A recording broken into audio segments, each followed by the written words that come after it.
So the Champions League continues today. Yesterday, Bayern Munich faced Real Madrid and they won the game 2-1. I was actually thinking Real Madrid would do something, but I believe the best team in the world won.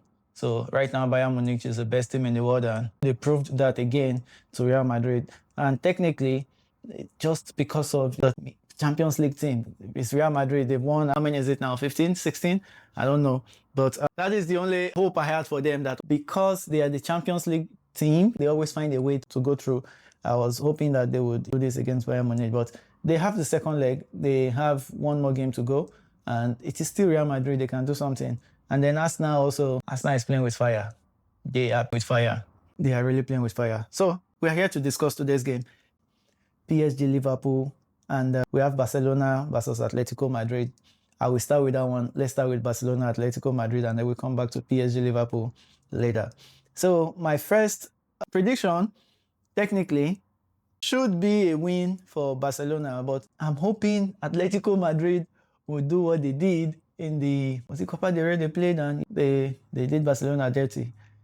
I don't know whether it was Copa del Rey or Super Cup, but just a few weeks ago they did them dirty in their first game, and then the second game they were able to do that. So if Simeone can find his way around that again, that magic he did, whatever he told the player, whatever he gave the player to drink, to have, or the food, whatever he did to them that day that made them perform like that and hack the Barcelona's high line, I'm expecting that from them today also.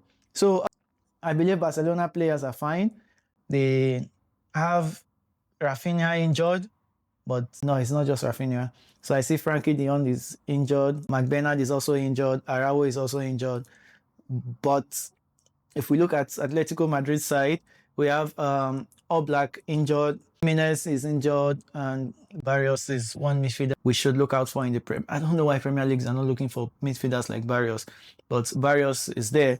It's not there, he's injured technically, so he's not going to be there. But I feel like Barcelona still have better starters. Eric Garcia can cover for Araujo. Kubasi is there. They still have Gerard Martin, good.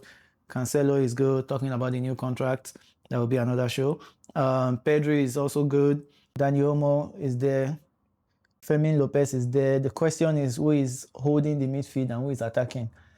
I don't know. Barcelona fans, please let me know in the comments who is holding that midfield between Pedri, Olmo, and Lopez, who is holding the midfield, and then who is attacking, because I see Pedri as attacking midfielder. I see him as attacking midfielder. I don't see him as a holding midfielder. I see him as a 10 rather than 8 or 6. The most or the best I can see Pedri do at that holding midfield is 8.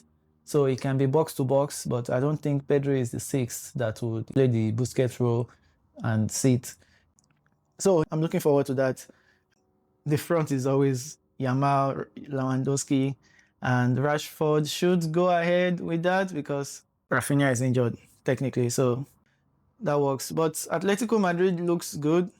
I'm hoping they will do the same thing they did to Barcelona a few weeks ago. Now we move to PSG, Liverpool. PSG, they seem like this period of the season has been difficult. You can see it with the Arsenal game.